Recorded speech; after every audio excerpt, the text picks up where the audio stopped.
नमस्कार, स्वागत है आपका जीके शॉर्ट पर।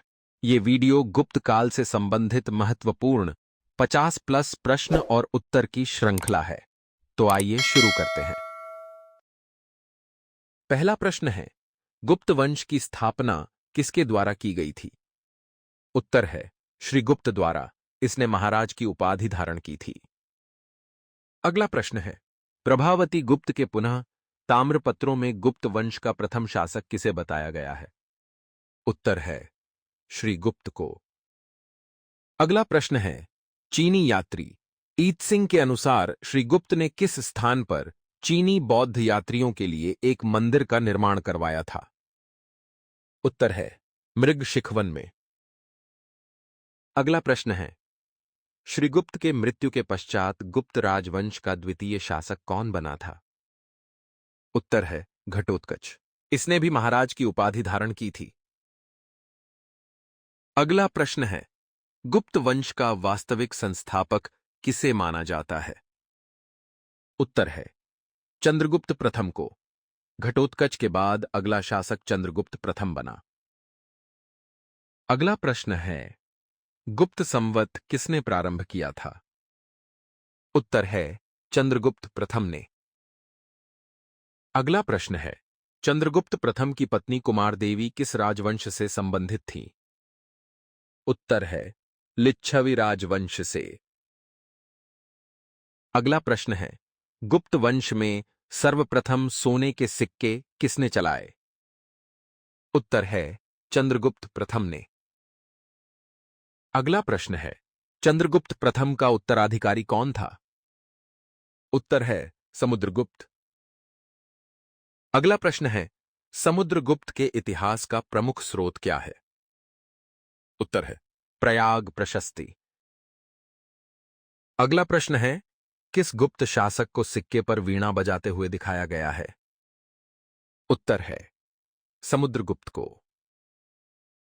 अगला प्रश्न है, किस शासक को भारत का नेपोलियन कहा गया है? उत्तर है समुद्रगुप्त को। विंसेंट स्मिथ की पुस्तक अर्ली हिस्ट्री ऑफ इंडिया में समुद्रगुप्त को भारत का नेपोलियन कहा गया है। अगला प्रश्न है, किस गुप्त शासक के काल में सर्वाधिक साम्राज्य विस्तार हुआ था? उत्तर है समुद्रगुप्त के शासनकाल में। अगला प्रश्न है, गुप्त शासकों में किसे लिच्छवी दौहित्र कहा गया है? उत्तर है समुद्रगुप्त को। अगला प्रश्न है, किस गुप्त शासक को कविराज भी कहा जाता है? उत्तर है समुद्रगुप्त को। यह एक कुशल संगीतज्ञ था। अगला प्रश्न है, किस गुप्त शासक ने बौद्ध विद्वान वसुबंधु को संरक्षण दिया? उत्तर है समुद्रगुप्त ने। अगला प्रश्न है, कौन सा गुप्त शासक शकों द्वारा पराजित हुआ तथा अत्यंत अपमानजनक संधि के लिए बाध्य हुआ था? उत्तर है रामगुप्त ने। समुद्रगुप्त के दो पुत्र थे, रामगुप्त और चंद्रगुप्त द्वितीय। समुद्रगुप्त के मृत्यु के बाद ज्येष्ठ पुत्र रामगुप्त सिंहासन पर आसीन हुआ, लेकिन यह एक अयोग्य शासक था। अगला प्रश्न है, चंद्रगुप्त द्वितीय विक्रमादित्य ने किसकी हत्या कर सिंहासन प्राप्त किया? उत्तर है रामगुप्त की हत्या कर। अगला प्रश्न है, चंद्रगुप्त द्वितीय ने कौन सा उपाधि धारण किया? उत्तर है विक्रमादित्य की। इसके अलावा विक्रमांग, परम भागवत, देवगुप्त, देवश्री की भी उपाधि धारण किया। अगला प्रश्न है, किस गुप्त शासक के शासनकाल को गुप्त काल का स्वर्ण युग कहा जाता है? उत्तर है चंद्रगुप्त द्वितीय। अगला प्रश्न है, मेहरौली स्तंभ लेख किस शासक से संबंधित है? उत्तर है चंद्रगुप्त द्वितीय से। अगला प्रश्न है, शकों को हराने के कारण चंद्रगुप्त द्वितीय ने कौन सा उपाधि धारण की थी? उत्तर है शकारी की। अगला प्रश्न है, आरंभिक भारतीय मंदिरों में कौन सा ईंटों द्वारा निर्मित है? उत्तर है भीतर गांव का मंदिर। अगला प्रश्न है, किस गुप्त शासक के दरबार में नवरत्न निवास करते थे? उत्तर है चंद्रगुप्त द्वितीय के दरबार में। अगला प्रश्न है, चीनी यात्री फाहियान किसके शासनकाल में भारत आया था? उत्तर है चंद्रगुप्त द्वितीय के शासनकाल में फाहियान का यात्रा वृतांत फोक्यो की है। अगला प्रश्न है, प्रयाग प्रशस्ति किसके सैन्य अभियान के बारे में जानकारी देती है? उत्तर है समुद्रगुप्त के। अगला प्रश्न है, रजत के सिक्के जारी करने वाला प्रथम गुप्त शासक था? उत्तर है चंद्रगुप्त द्वितीय। अगला प्रश्न है, चंद्रगुप्त द्वितीय ने अपनी दूसरी राजधानी किसे बनाया? उत्तर है उज्जैन को, जबकि पहली राजधानी पाटलिपुत्र थी। अगला प्रश्न है, चंद्रगुप्त द्वितीय के समय शिक्षा का प्रमुख केंद्र था? उत्तर है पाटलिपुत्र और उज्जैन। अगला प्रश्न है, किस अभिलेख में चंद्रगुप्त द्वितीय को संपूर्ण पृथ्वी का विजेता कहा गया है? उत्तर है उदयगिरि के गुहालेख में। अगला प्रश्न है, चंद्रगुप्त द्वितीय के पश्चात गुप्त वंश का अगला शासक कौन बना? उत्तर है कुमारगुप्त प्रथम। इसने महेंद्रादित्य की उपाधि धारण की। अगला प्रश्न है, किस गुप्त शासक ने सर्वाधिक अभिलेख जारी किए थे? उत्तर है कुमारगुप्त प्रथम ने।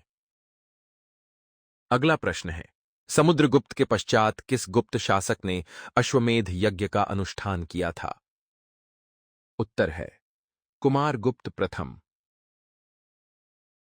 अगला प्रश्न है, नालंदा विश्वविद्यालय की स्थापना किसने किया था? उत्तर है कुमारगुप्त प्रथम ने।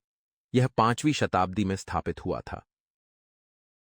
अगला प्रश्न है, सर्वाधिक हूण आक्रमण किस गुप्त शासक के शासनकाल में हुआ था? उत्तर है स्कंदगुप्त के शासनकाल में। अगला प्रश्न है, किस गुप्त शासक ने सुदर्शन झील की मरम्मत करवाया था? उत्तर है स्कंदगुप्त ने, जबकि सुदर्शन झील का सर्वप्रथम निर्माण चंद्रगुप्त मौर्य ने करवाया था। अगला प्रश्न है, गुप्त वंश का अंतिम शासक कौन था? उत्तर है विष्णुगुप्त। अगला प्रश्न है, गुप्त राजवंश को स्वर्ण युग की संज्ञा सर्वप्रथम किस भारतीय ने दी है? उत्तर है के.एम. मुंशी ने। अगला प्रश्न है, गुप्त काल में साम्राज्य की सभी शक्तियों का स्वामी कौन होता था? उत्तर है सम्राट। अगला प्रश्न है, गुप्त काल में भुक्ति या प्रांतों का विभाजन किस प्रशासनिक इकाई के रूप में हुआ था? उत्तर है विषय के रूप में। अगला प्रश्न है, गुप्तकाल में ग्राम के प्रशासन का संचालन कौन करता था? उत्तर है ग्राम पंचायत। अगला प्रश्न है, गुप्त काल में सेना का सर्वोच्च अधिकारी क्या कहलाता था? उत्तर है महाबल अधिकृत।